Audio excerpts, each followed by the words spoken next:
I'm Tia Borden with MiningIR. Beside me is Tim, President and CEO of IsoEnergy. Tim, thank you so much for joining me today. Yeah, thanks for having us. You're here at PDAC, live in person, finally. Yeah. It's wonderful to have this energy. What are you here for? What's the messaging that you want to get across being at this conference? Yeah, we're just happy to be back in person. IsoEnergy is a uranium exploration development company out of Saskatoon, Saskatchewan, Canada. We've got a great project and a number of projects in northern Saskatchewan, Athabasca Basin, and yeah, we're just looking to tell our story and meet some people in real life for a change. Can you give us a little background on IsoEnergy?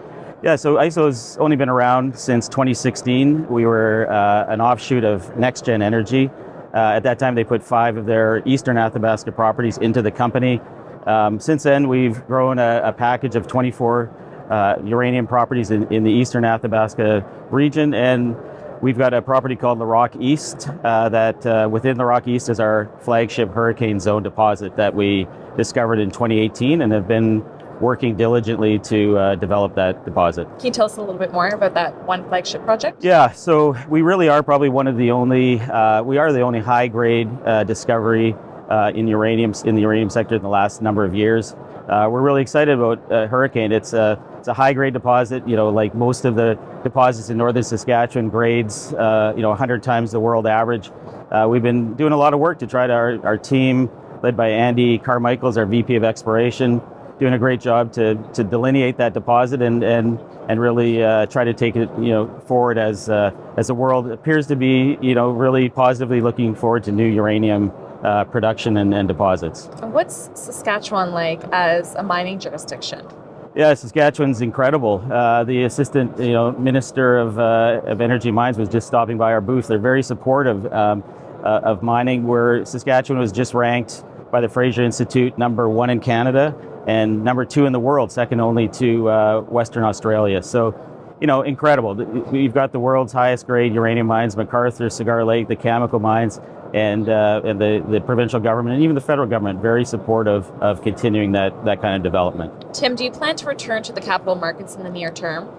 Yeah, we're in pretty good shape right now. We still have about $8 million on our balance sheet, and that will take us through the year, even with the exploration we want to do this summer. But yeah, we're always looking ahead to make sure in a very reasonable, responsible way that we return at the right time. And things are looking quite good in uranium and nuclear in general. So yeah, we'll look at the right time for sure. Yeah. What are some catalysts that investors should be aware of over the next couple of months? Yeah, so we continue to do some great exploration programs. We had a little pause for COVID. We got back last summer. We were back up this winter trying to do some step outs on the deposit to really define the deposit.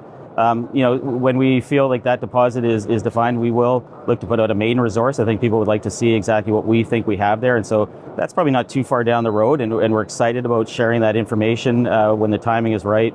And and just continuing that development. And also, because we've been focused on Hurricane, we've got 23 other great projects that over time we'd like to continue doing some work on. You have a busy couple of months ahead. Yeah. There's no lack of work, and nuclear, as you probably know, has gotten so much positive kind of an uptick in the last number of months, both because the world needs clean energy, which people are more Joe on the street is starting to pay attention and understand that nuclear is going to be needed for that. And then just geopolitically, a lot of things happening with, especially the incredibly tragic Russian war in Ukraine.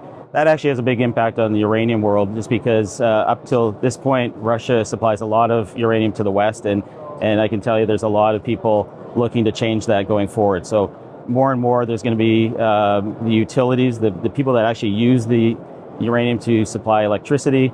They're going to be looking to jurisdictions like Saskatchewan, very stable, predictable, responsible jurisdictions to find their uranium for the future. What separates IsoEnergy from other junior mining companies? Yeah, so like I said before, we're really the only junior mining company that's found a new high-grade deposit over the last number of years. So that's really exciting because they're not that easy to find.